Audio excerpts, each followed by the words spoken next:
I'm Jacqueline Murray, an historical commissioner for the town of Cherry Hill, New Jersey.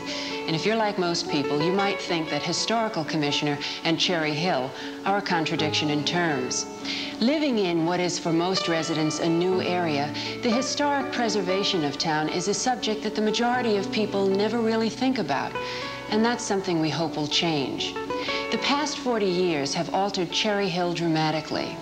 So before it changes further, the Commission decided to produce this video just to show people how it is we got to where we are now. However, there are some people in the township who have dedicated their lives to the saving of historic sites, and to them we offer a heartfelt thanks and hope that you'll join them in their fight, because without their hard work there would be very little of historical significance left in Cherry Hill.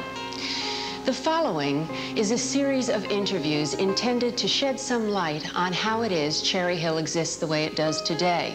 It's the making of a township, so to speak, told to us by those who knew us when. Whenever the name Cherry Hill, New Jersey is mentioned, people are most likely going to think of our mall, and that is, at least in part, correct. The thriving Cherry Hill Mall was the successful prototype of enclosed shopping malls, and it spawned a trend that has changed the way Americans have done their shopping for the latter half of the 20th century. Cherry Hill, or as it was then called, Delaware Township, may have started out as a bucolic, even sleepy escape from Philadelphia. But that changed, and changed rapidly. How and why did Delaware Township, consisting of little villages named Colestown, Ellisburg, Uxbridge, and Earlton, finally consolidate into the one cohesive suburban unit we now know as Cherry Hill? To find the answers, the Cherry Hill Historical Commission went to those who made the decisions that changed us from a rural farming community to the dynamic, competitive place we live in today: the Delaware Township and Cherry Hill mayors. We chose to meet with our mayors at the Barclay Farmstead, a refurbished late 18th century building preserved by the township. Earl W. Mooney, the first mayor of Delaware Township, in office from 1949 through 51, died in 1988.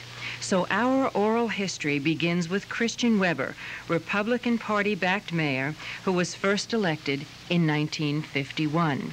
It was during that decade when it all began to change here. Weber told me his first election was a hotly contested race with about 1,800 votes cast.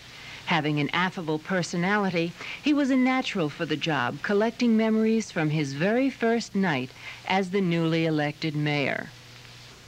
We celebrated. How many votes did you win by? Around 400 or 500 back in those days.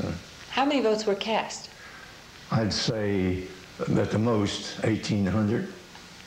Why do you think you won? What do you think voters responded to? I think that people were unhappy with the people who were running the township then. And what were some of the issues that you think made them unhappy? Some of the issues were, of all things, trash pickup. During his tenure, it became evident that the easygoing confederacy of towns lumped together forming Delaware Township was an idea whose time had definitely gone.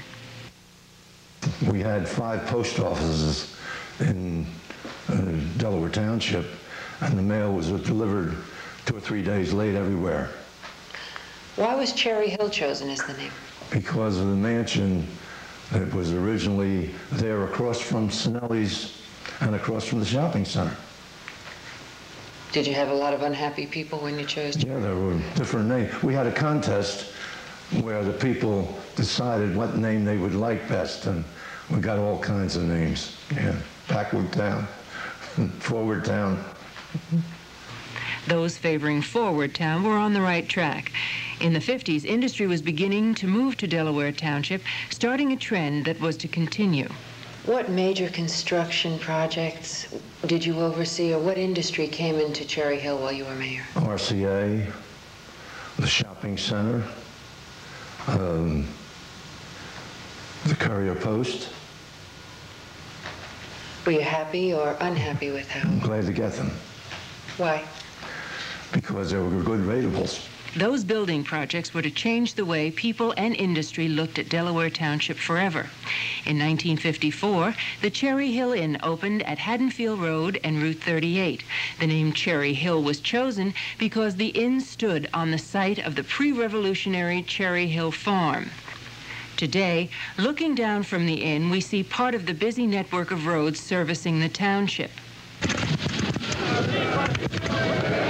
But during the Revolutionary War, the farm served as a lookout post for the colonial cause, where British troop movement could be monitored. Then, in May of 1955, RCA opened a large division next to the inn and named it RCA Cherry Hill, also after the old farmstead. 1955 also saw the relocation of South Jersey's largest newspaper, the Courier-Post, to Delaware Township. In 1961, Weber officiated at the opening of the Cherry Hill Mall. It became an immediate town center and another lucrative rateable for the burgeoning township, which needed money to help pay for the mounting services that huge influxes of people want and need.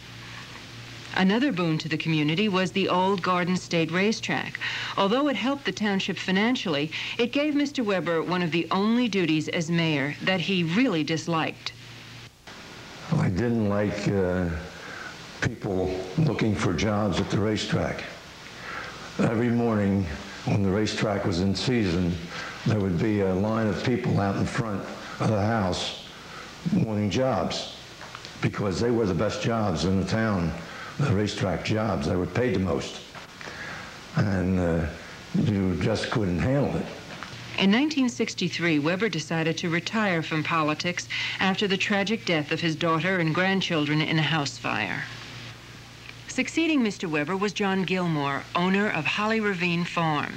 Gilmore was a township commissioner during the Weber administration and no stranger to Cherry Hill politics. He told me that while still a commissioner, he was concerned with the inefficiency of the 5 post offices in the township and began working to change that.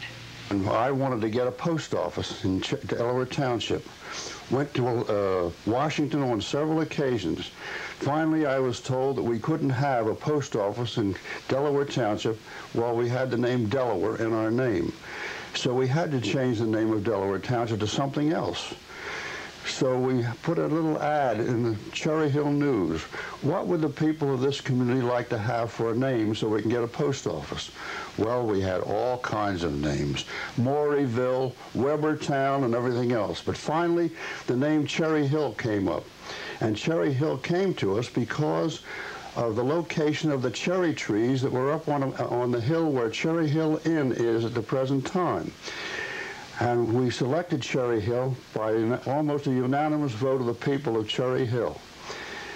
And in 1962, the name was changed from Delaware Township to Cherry Hill. And then it took us about 4 years longer to get the post office, which we have today. Chronicled in this WFIL TV film about Cherry Hill, the rapid growth begun during the Weber years continued under Gilmore. Now mayor, Gilmore oversaw the construction in the township he envisioned long before while serving as a member of the planning board for Delaware Township. Cherry Hill neighborhoods maintain their individuality. The people who inhabit these charming houses have not stinted on either beauty or ample lawns and playing. What major construction projects did you oversee, or what industry, major industry, came into Cherry Hill while you were mayor? Oh, there were a lot. RCA came in here. We built the mall. We built the mall. I didn't build the mall, but the mall was built while I was here. The industrial park along Springdale Road started its growth. Paul Heiss was very cooperative with the township and did a lot to help the township develop a good, sound industrial park there. We've had, the library was built while I was the mayor. The library started by one of our commissioners, John Pyle, who thought we needed a library long before we